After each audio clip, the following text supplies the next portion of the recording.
So it's video 99. It's almost the 100th video, which will be recorded next weekend.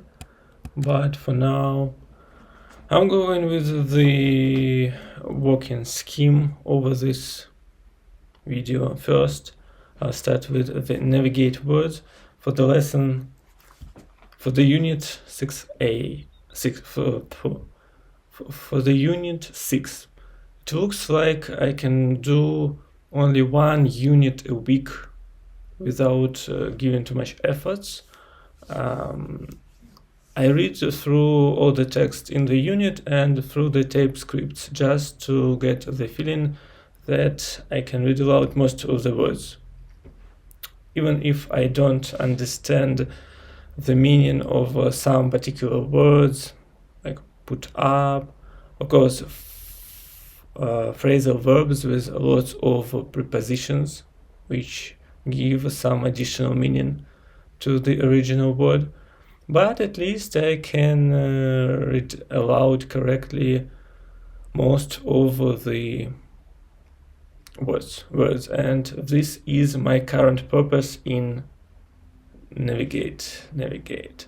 So now I'm reading through the lesson 6, and it looks like when I finish it, I'll start reading through some other lesson. But let's go.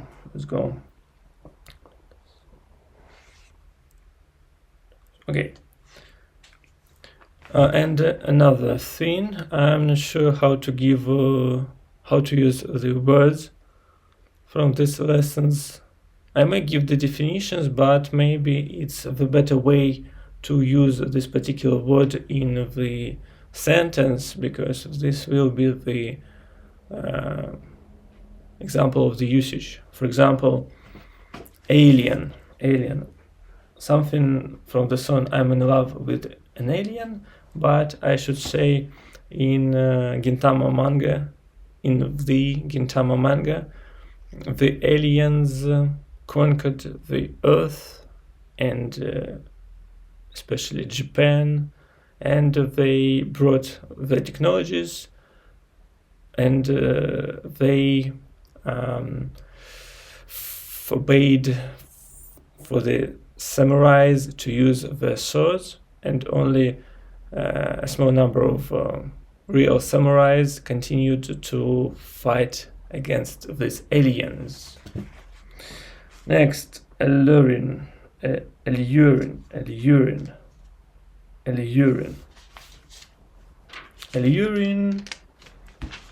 the meaning of attractive. I don't know. Your suggestion looks quite alluring for me. Captivating. Again. Okay, captivating, something which captures you. I believe that the Avatar movies have this captivating feature which holds you in front of the screen during all these 3 hours, because the Avatar really shows the new fantastic world. So it's really captivating movie. It's a really captivating movie. Chill out. Chill out, like calm down. Well, through the week I usually stress out because of the job itself, of the stuff I need to do in the evenings, during my free time, which is not connected to my job, because of this travels to the job and back with lots of people. So on Saturday I just like to chill out and relax and calm down and just sit on my couch and do nothing. Comic timing.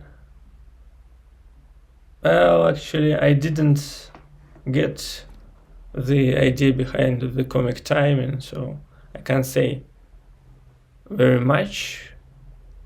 Maybe that if it relates to the jokes, then some, I don't know what is comic timing.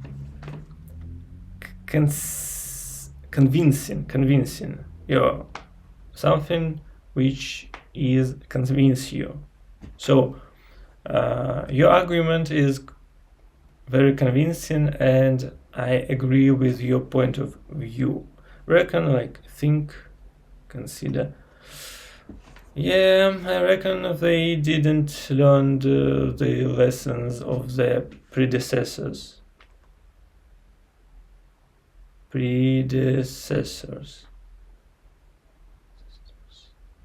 Ancestors, predecessors. Let's check very quickly this word, if I use it correctly. Predecessors. And let's go with into Yandex. Predecessor.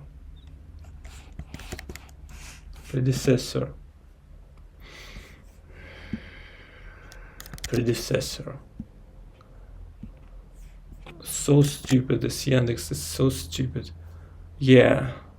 Okay. Yandex shows that predecessor is used, as I thought, in the meaning of ancestor. Predecessor, descendant. Okay, where is it? Yes.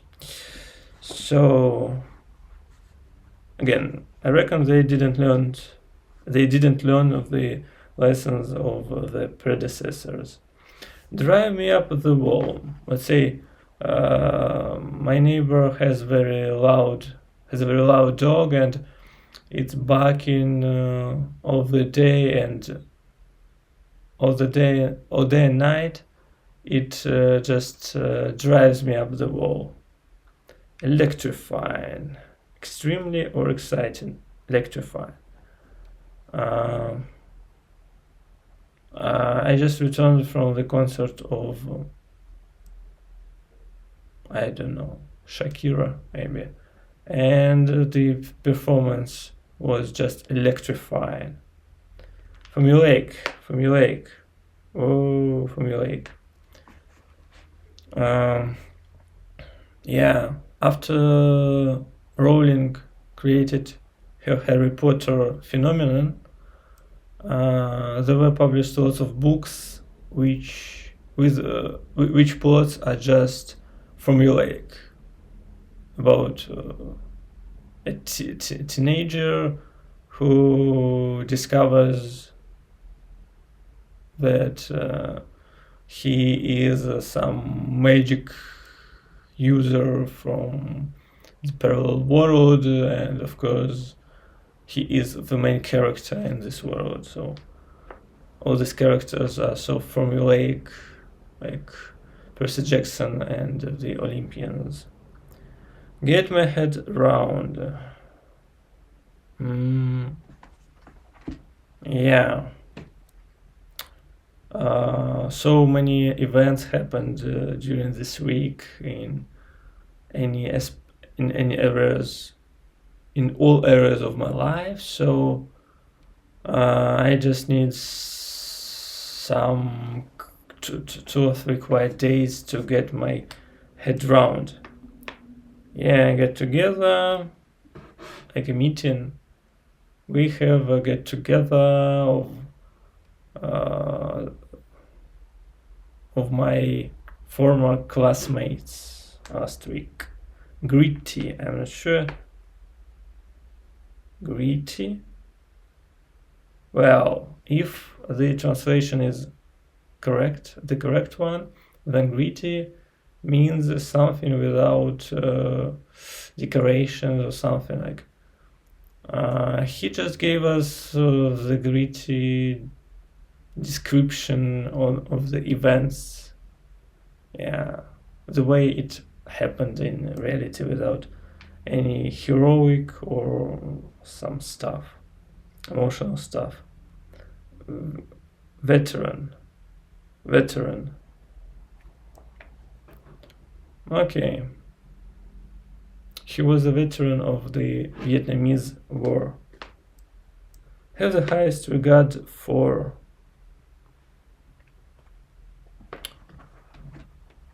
Okay, let's say usually the programmers have the highest regard for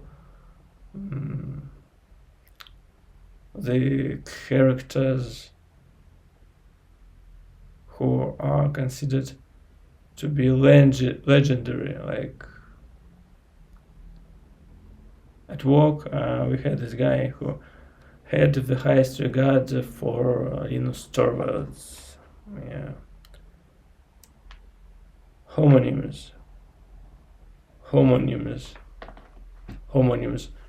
I'm not sure. I think homonyms are the words that sound alike, though they're spelled differently. For example, kernel and kernel are homonyms, and the first kernel, like the antivirus kernel, and the other kernel is the kernel ordered the army to attack. Indifferent, yeah. I'm not sure how to do that correctly. Something like, I'm indifferent about animes because I'm not interested in them at all, and I don't know anything about them. Installment.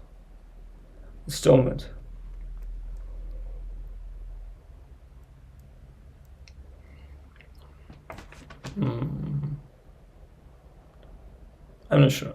The Two Towers is the installment, is the second installment in the Lord of the Rings trilogy. Laid back, yeah, calm and relaxed, and this is cool because I watched this anime and read a little bit of this manga, Laid Back Camp, but I didn't try to translate this word, just Laid Back Camp. But now I know this is kind of very relaxing, very calm camp experience. So we just went. Okay, the girl just went to this place from which you could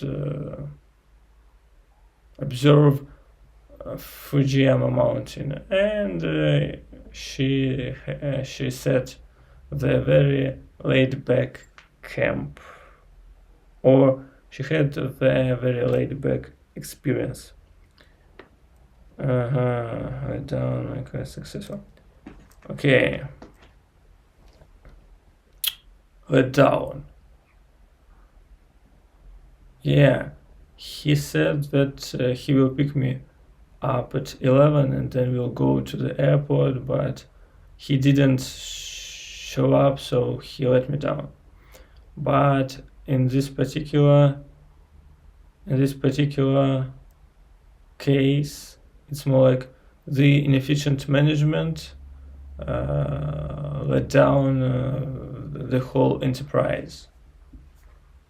Yeah, made it less successful. Loathe, oh yeah. The funny thing, loathe, hate, detest. I just loathe such people. But I used this word in the term of hate in my poem about the Beauty and the Beast, and I just use this word from my previous experience, but for example, I have forgotten that I had forgotten. Yeah, just I forgot that I saw it this word in the unit 6. So look down on. Yeah, this was the main mantra of this Bakugo maybe. Bakugo in the My Hero Academia, or this fire guy, when he said all the time that to Midoriya, don't look down on me. Don't look down on me. Yeah, look up. Yeah. The best experience for the children when their parents are quite successful and have loving relationships this way. The children can look up at them and try to live their lives the same way. Monotonous. Yeah, my word from my first translation. My day is monotonous and blank. You know, like when some narrator just reads the story with very boring, monotonous with this voice, then I feel like I start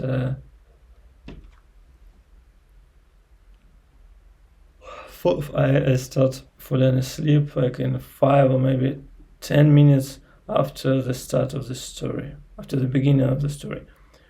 Workload. Yeah, I believe there are guys who accept the hugest workload at their work, among all other employers, among all other colleagues, and they just manage to keep up with it, to deal with it, though they could just ignore most of this workload. On edge. Yeah. Again, let's return back to the dog. The dog was barking all the night, and I couldn't sleep. If it continues to bark anymore, I'll go and just kill it, because I feel like I'm on edge.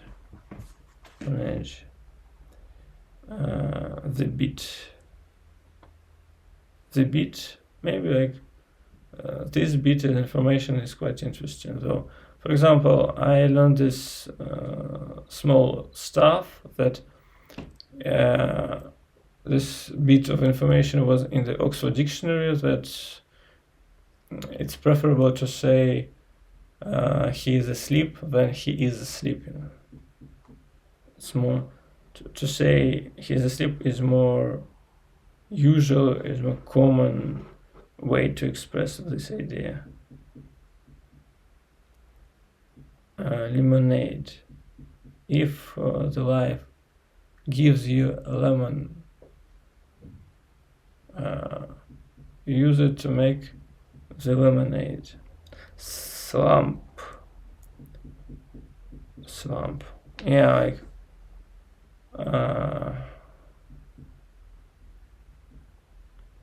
usually after his job, when he comes back home, he just slumps into his couch, switch on the TV, and watches anything they show. Serial. Serial in the terms of TV series. So The Big Bang Theory is my favorite serial. Yeah. Snob, he's such a snob. He looks down at his neighbors just because they drive an old car. Stressed out. Yeah. The king said to Saitama, "You look so relieved right now." All of a sudden, Saitama answered, "Yeah, I think I was really stressed out. After you beat me in all these games, technical hitch." It's like when some TV program is aired on TV, sometimes they had the technical hitch, and they, for example, when there was this 1991 small putsch, small rebellion in Moscow, and there was a change of the government. It was considered to be the technical hitch on the television, and they add this small swan dance from the Swan Lake ballet.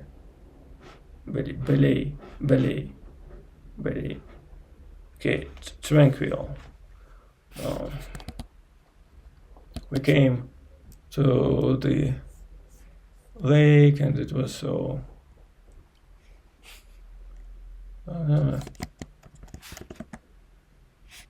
ballet and ballet.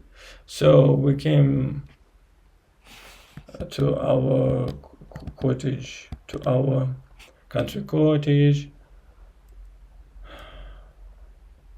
and it was so tranquil here in the nature, without the sound of the city, without the noise of the cars. Transactional analysis, yeah. Byrne invented the transactional analysis in psychology.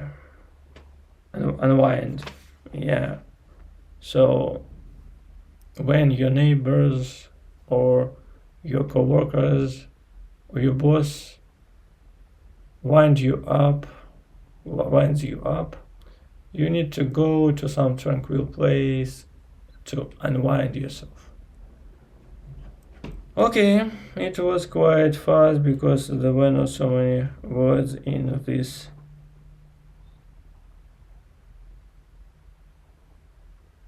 Okay, there were not so many words in this lesson, and I think I won't go for the next lesson. It's really hard to read through these words and give the examples of the sentence for the particular meaning. So I'm going to spend the next half an hour of this video talking more in some natural way. We'll see what I can do. Well, I can talk a little bit about the algebra, and I continue to watch this American professor who struggle with the explanations of the quadratic equation within this small amount of time he has.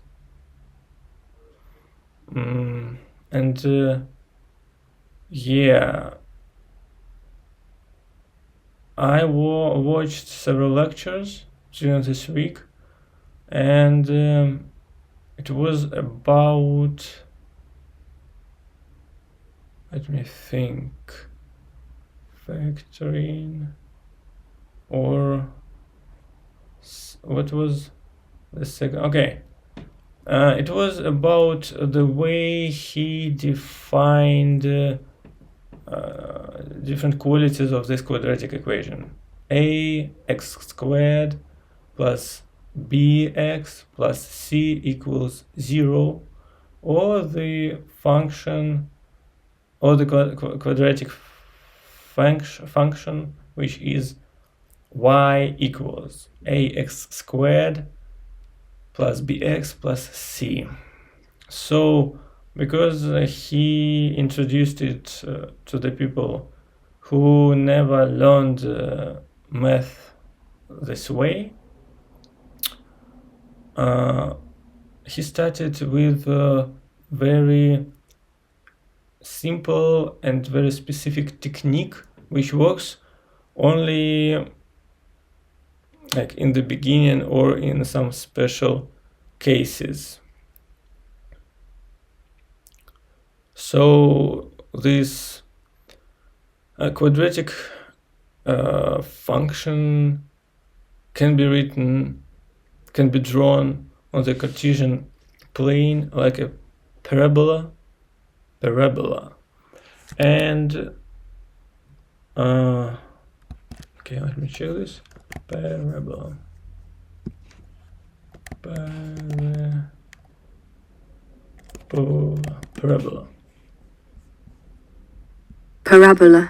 Parabola. Yes, parabola. Oh, circle. Ellipse. Oh, parabola. Oh, cool. Hyperbola. Whoa, that's really cool. Anyway, the idea behind this stuff is the following. The idea behind this stuff is the following. Dun, dun, dun, dun, dun. Dun, dun, dun, dun, dun. The quadratic function is drawn as a parabola, and this parabola can have its arms, legs,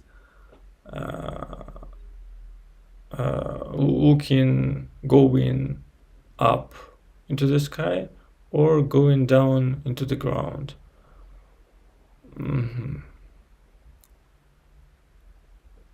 So, and of course, in each of these two forms, the parabola can cross the x coordinate, the x-axis, and in the places where it crosses the x-axis, we can find in general two x-intercepts, which are the solutions for this quadratic equation.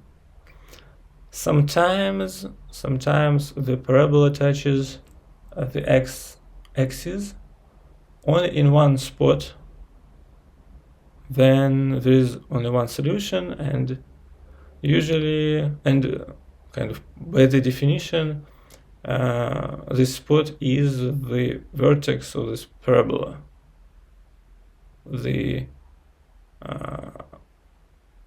smallest of the biggest value, which depends on where this branches of the parabola looks to the sky or to the ground. Anyway, let's consider first. He considered the simplest example when the parabola crosses an x-axis into places, and axis, axis, Axis. Axis. axis. Okay, axis for the for the singular form, and axis for the plural form, right? Axis, yes. Axes. Axis, axis. Okay.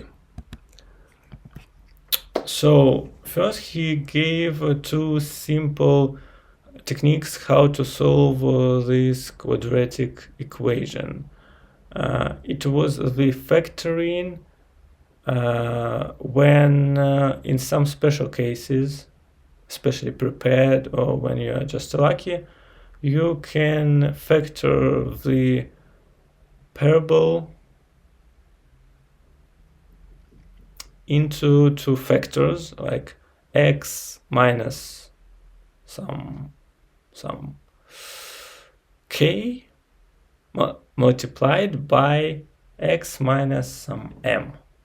And in the simplest case, these k and m keys, solutions may be guessed from the equation. And the professor taught the students to do this simple factoring in the heads, especially when they are set to do this factoring, which means the quadratic equation was chosen the way it has, it can be factored. Also, this professor, introduced this special term, the special quadratic equation, like the difference of two perfect squares, like x squared minus 49, and 49 is a perfect square, 7 squared, so x squared minus 7 squared equals to two factors, x minus 7 times x plus 7. Again, this is quite a specific case, but it exists, and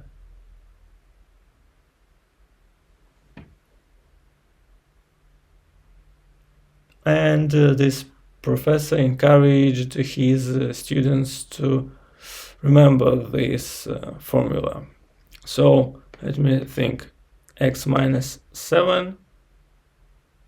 Yeah, I understand now. X plus 7. The parabola.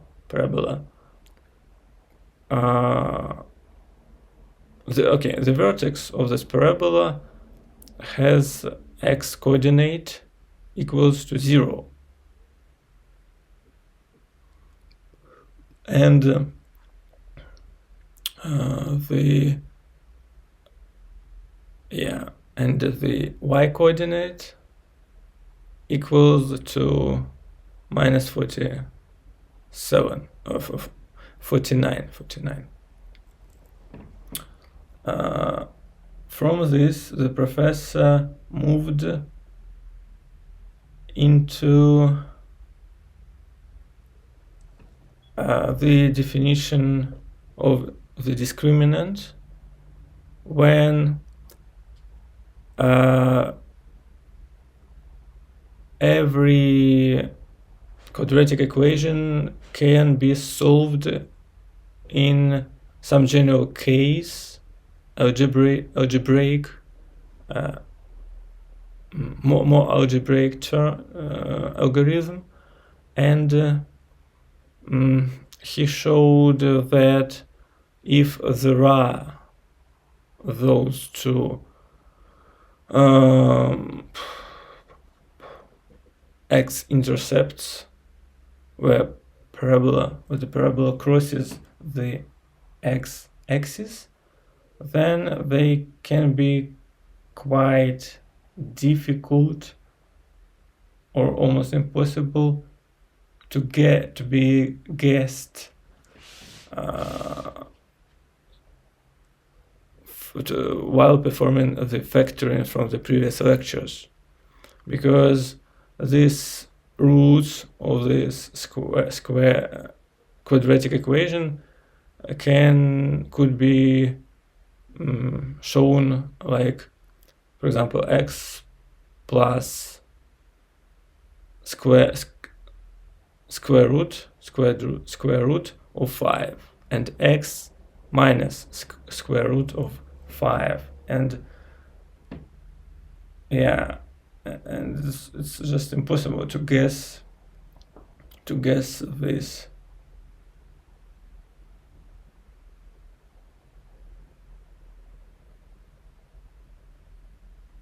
Okay. No. X equals like 1 plus square root of 5, and x2 equals 1 minus square root of 5, and it's impossible to guess these numbers during the factoring, using the factoring technique, when you try to guess in your head the solution for the quadratic equation. And after working with the discriminant, with this formula, the professor moved towards the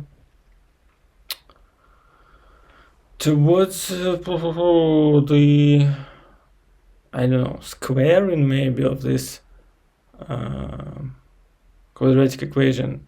Like the purpose was to get x plus m all thing squared plus n, representation of the general quadratic equation ax squared plus bx plus c.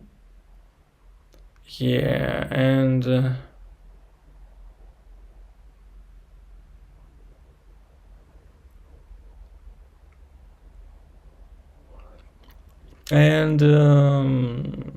this particular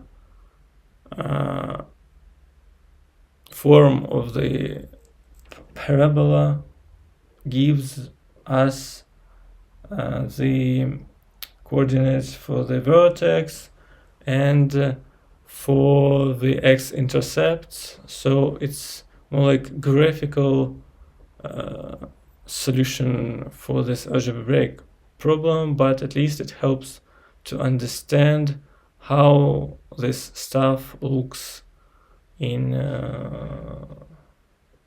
the Cartesian plane, in kind of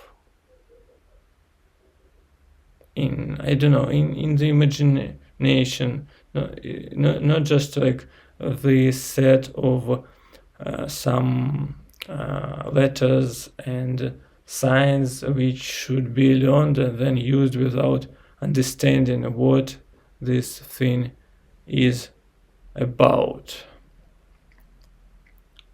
Okay, of course I could talk a little bit, I can talk about a little bit about the stuff like getting the discriminant formula from the squared equation, from the quadratic equation, if I use this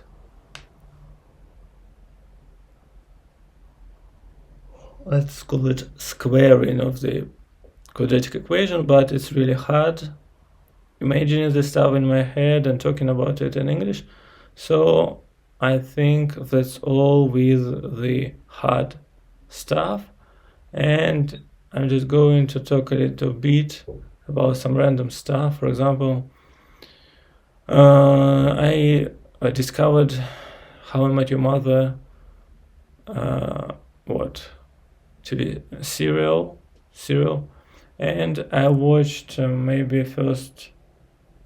I watched the pilot, and then I walked through the first couple of episodes, and then I found this bagpipes episode in the 5th season, which is the 9th episode in this season.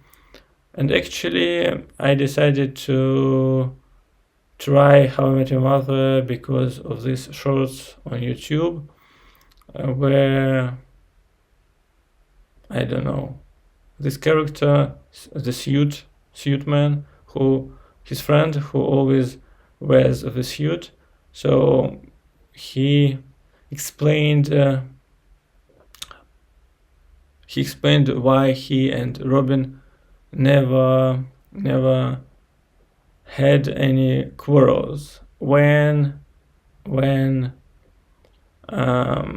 he was guilty, and she came, for example, into the living room where he ate, and she asked angrily why the bag of panties in his in his closet labeled 2008, and it was like 3 years before this episode aired. This suit guy understood that he was guilty, and he just stood up and left the room. His philosophy was, if you were not he, you could not fight. And according to him, Gandhi had taught them all to do this way.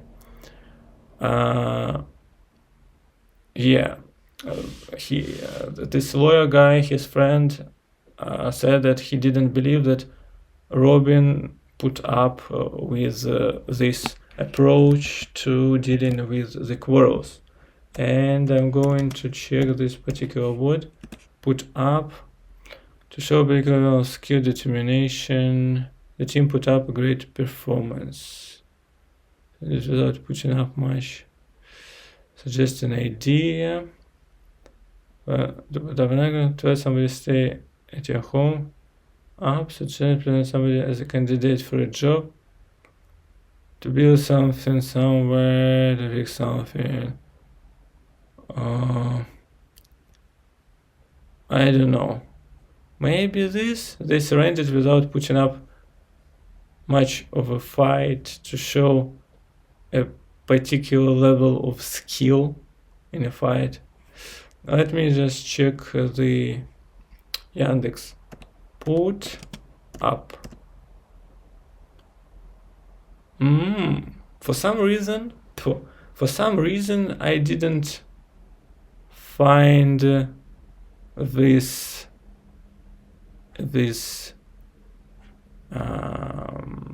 meaning in Oxford, but Yandex shows me that put up means accept, reconcile, this, maybe. And that guy said, I can't imagine that Robin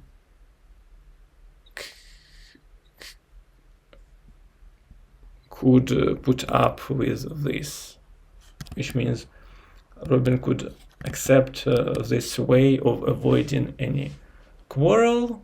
And this suit guy said, of course not. She had another way of avoiding any fights.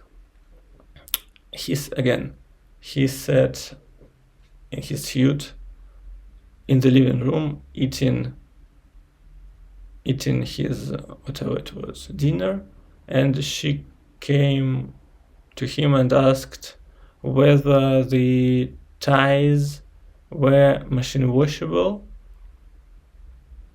and he answered without looking at her that for sure they were not.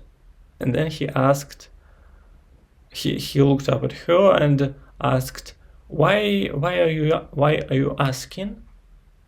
And then he saw something in her hands, and he cried, "What is it in your hands?" She didn't answer him. He cried again, "What is it in your hands?"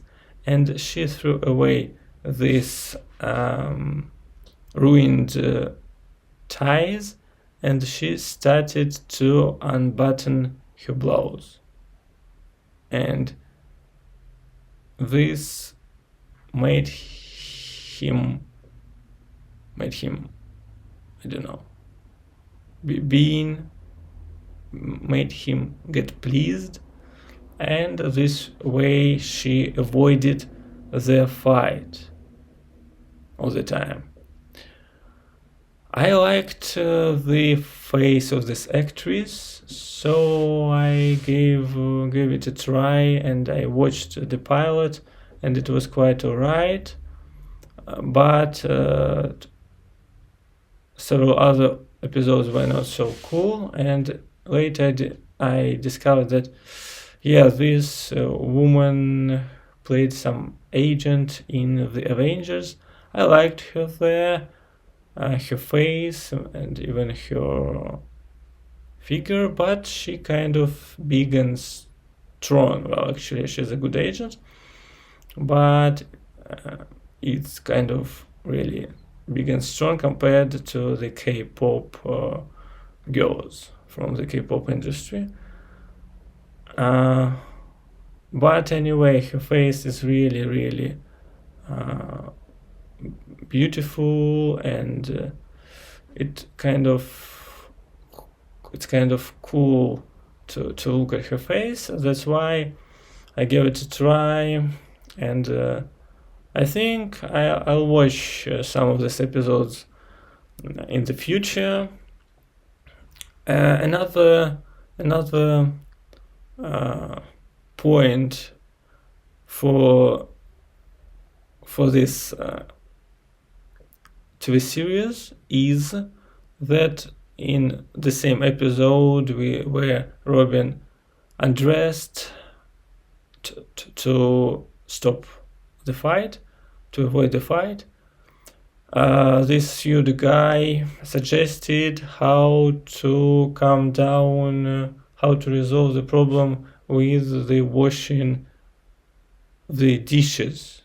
This lawyer guy, his wife said him to wash the dishes because she wanted this thing to be clean, and he did this, but the sued guy suggested that it was her job to wash the dishes, and he provided some arguments. So his idea was, when he came from work, again in his suit, and she set him to wash the dishes, he gave her this idea. He looked up at the ceiling and said, "My dear, if one day I look up at a ceiling and I say that I want to get that I don't like the ceiling, and I want to get the replica of the 16 or 16 chapel up there, would it be your job to paint this chapel on our ceiling?" "Of course no," she said. "Yeah, and by the same logic, if you don't like the dirty sink, it's not my job to make this sink clean, it's your job." Okay, it was funny, it was logical, but the main idea is that he used this specific, the 16 chapel phrase, proper name. This painting painted in Vatican by Michelangelo, and it was really cool to hear it in the English, in English, because I know how to pronounce it in Russian, but I never met this in any movies, so that I could learn the right pronunciation in English. It's more like the topic of some art classes to get the main paintings, the main, I don't know, architectural achievements, and to pronounce them properly, just to get their names. So this episode is really cool, and I'm going to watch it till the end, and maybe I will be able to catch some other episodes which used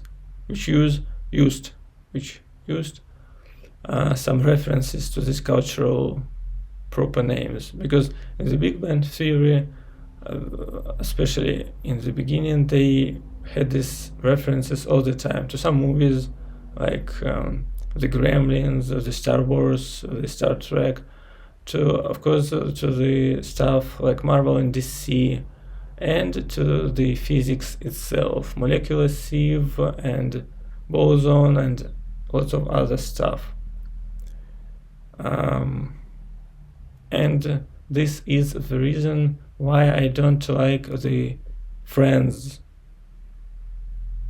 because they have these jokes and the talking is really, really simple without using this knowledge from around the world, just some talks and very simple talks towards each other. So for me, it's not really so cool as for most of the Americans who watch this stuff. And the third interesting point about How I Met Your Mother. Okay, yeah, the first one was this Robin with her beautiful face. The second one is the use of the Sistine Chapel, and I learned the pronunciation. I checked the info in the dictionaries, and I even wrote my small poem about this work of art. The third point about How I Met Your Mother is that this suit guy who played the X-Men in the second movie, I think he was kind of the Iceman, something. So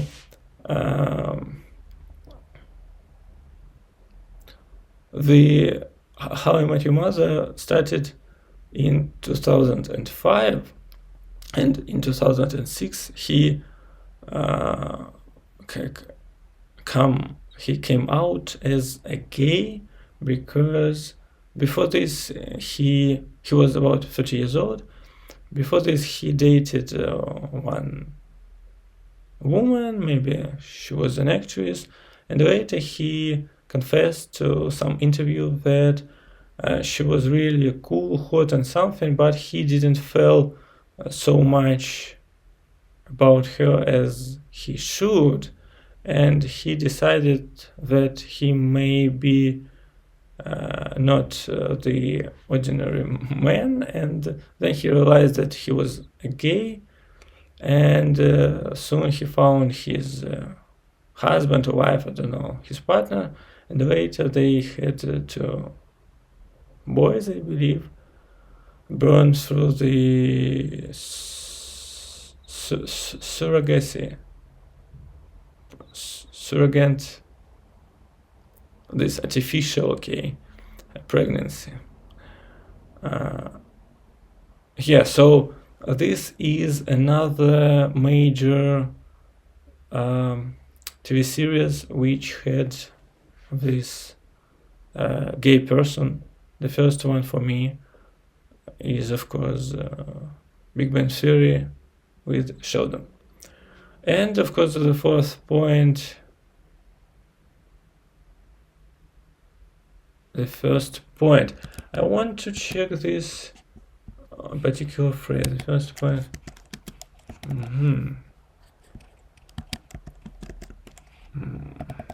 Okay.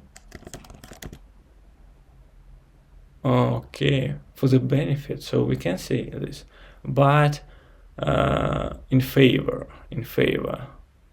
So the fourth point in favor of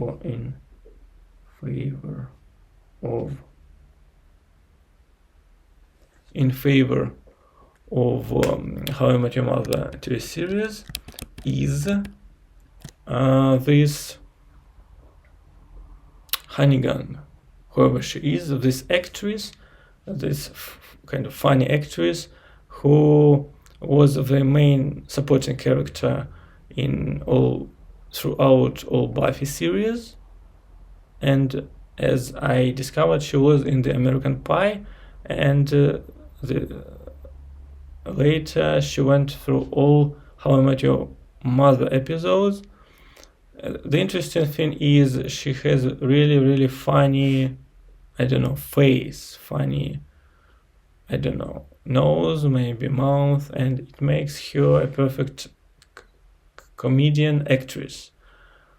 But on the other hand, she has a really cool body. She is really slim. Yeah, and I can't say that her body was very hot, but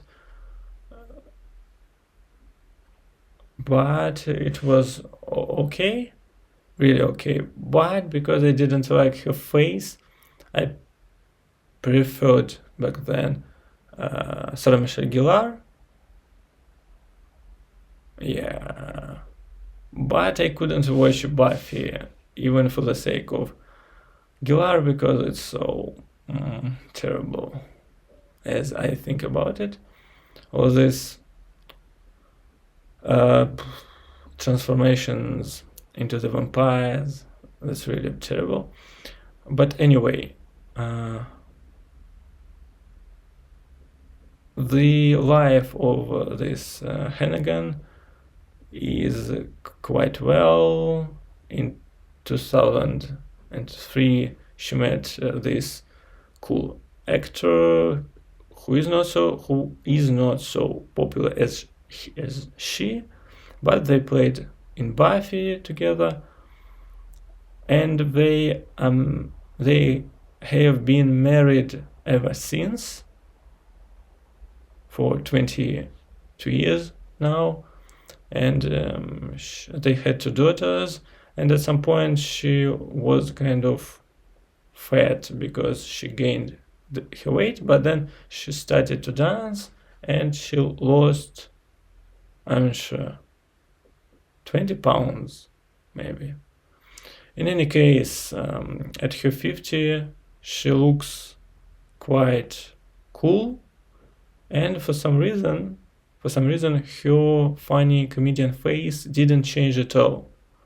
Her face looks almost the same as she looked in the first episode of Buffy and in the first episode of How I Met Your Mother.